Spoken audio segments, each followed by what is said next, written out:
Assalamualaikum warahmatullahi wabarakatuh. Bertemu lagi dengan saya, Rizka Melinda dari kelas M213. Di sini saya akan sedikit berbicara mengenai speech phobia.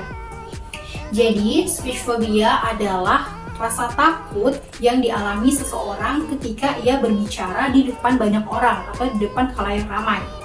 Nah, pada kesempatan ini saya telah mewawancarai beberapa narasumber terkait pengalaman speech phobia mereka ketika menjadi public speaker dan bagaimana sih cara mereka untuk mengatasi hal tersebut. Di sini saya mengambil 4 narasumber, 2 diantaranya merupakan ketua umum dalam sebuah organisasi dan 2 diantaranya adalah guru sekolah dasar.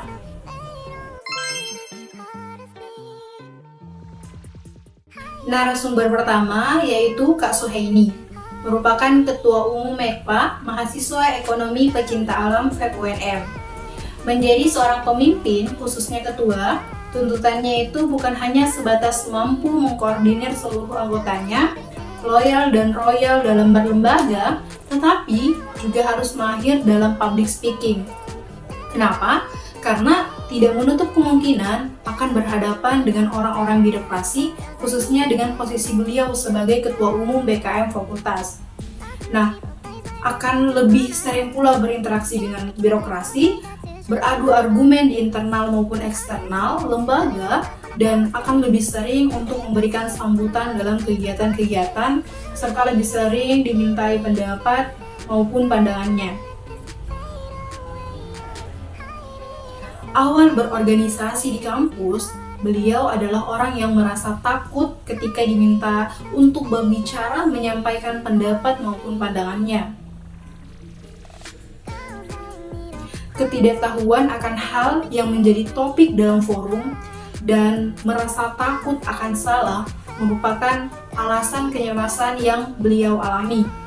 Minimnya ilmu dan pengetahuan akan tata bahasa juga menjadi faktor utama. Nah, adapun solusi yang beliau hadirkan yaitu dengan kembali mengingat alasan beliau mendaftar organisasi. Bukan hanya sekadar mencari teman, saudara di perantauan, tetapi juga untuk melatih public speaking. Hal tersebutlah yang memotivasi beliau untuk memberanikan diri, pelan-pelan berani berbicara di depan umum. Mempelajari terlebih dahulu topik yang akan dibicarakan, banyak berlatih sebelum tampil, melawan rasa cemas yang berlebihan, memberanikan diri merupakan cara beliau untuk mengatasi speech phobia yang beliau alami. Narasumber yang kedua yaitu Barnabas Ahad Adi. Beliau merupakan Ketua Umum sebuah organisasi daerah, yakni Keluarga Pelajar Mahasiswa Kabupaten Berau, Cabang Makassar. Berbicara mengenai speech phobia yang beliau alami, yang pertama di mental, yaitu demam panggung. Ini terjadi ketika beliau merasa menjadi pusat perhatian, banyak orang yang membuat tidak fokus sehingga lupa akan apa yang ingin disampaikan. Yang kedua, kurangnya pemahaman serta pengetahuan mengenai apa yang ingin disampaikan. Dan yang ketiga, kurangnya penguasaan kosakata untuk merangkai kata-kata agar lebih mudah dipahami, lebih mudah dimengerti, sehingga sering terjadi pengulangan kata yang membuat apa yang disampaikan tidak terstruktur, bahkan isi pesan tidak tersampaikan dengan baik. Dan yang keempat, kurang mampu menguasai panggung untuk menarik perhatian audiens. Cara mengatasi permasalahan tersebut, yang pertama dengan memperbanyak jam terbang, yaitu dengan terus mencari ruang dan kesempatan untuk berbicara di depan banyak orang. Jangan malu, jangan takut untuk salah, dan jangan hiraukan kata orang di sekitar yang mencegah kita untuk selalu berusaha. Yang kedua, perdalam pemahaman dengan membaca dan mendengar serta melihat sebuah pengetahuan. Bisa dengan sesering mungkin untuk ikut berdiskusi di dalam forum-forum kecil. Ketiga, banyak membaca buku untuk memperbanyak kosakata dan juga lebih banyak bergaul dengan orang-orang yang berpengalaman dalam public speaking. Yang keempat, mempelajari dan memahami teknik-teknik dalam public speaking. Kita juga perlu belajar membaca situasi, bagaimana interaksi dengan audiens bisa kita sematkan dengan pertanyaan, jokes, games, atau sesuatu yang membuat interaksi kita dengan audiens. Perlu diingat juga bahwa nada, intonasi itu mempengaruhi audiens.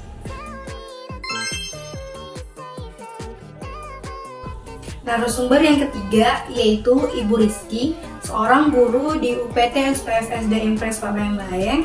Beliau ini sudah mengajar selama belasan tahun dan selama menjadi public speaker, beliau merasa selalu dilancarkan dan tidak pernah merasakan yang namanya speech phobia. Karena pada dasarnya beliau sangat senang berbicara di depan umum. Dan yang menjadi kunci utama adalah rasa kepercayaan diri beliau. Namun, ketika merasa sedikit gugup, ada tips yang beliau berikan. Yang pertama, berdoa. Tenangkan diri, lalu atur nafas. Kuasai materi atau hal yang ingin disampaikan jauh sebelumnya. Yang ketiga, tetap bersikap tenang dan senyum. Yang kelima, beri jeda sedikit sebelum lanjut, boleh sambil interaksi ke audiens. Dan terakhir yaitu menganggap bahwa orang-orang di depan kita itu tidak lebih pintar dari kita. Bukan sombong atau so tahu, tetapi hal ini untuk melatih kepercayaan diri kita agar public speaking yang kita lakukan itu berjalan lancar.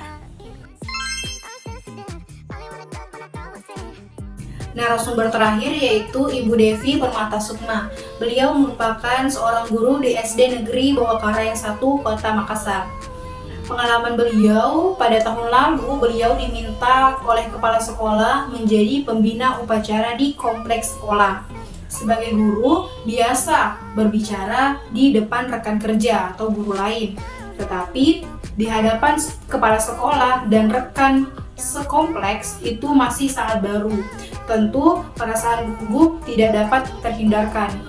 Sebagai informasi, di kompleks tersebut terdiri dari 4 sekolah yang berbeda yang selalu mengadakan upacara bendera bersama-sama di hari Senin. Nah, adapun cara beliau untuk mengatasi gugup tersebut yaitu selalu mengingat pesan ayah beliau bahwa kita tidak perlu takut dengan sesama manusia karena kita ini semua sama. Jadi, pesan tersebutlah yang membuat beliau dapat mengatasi kegugupan beliau.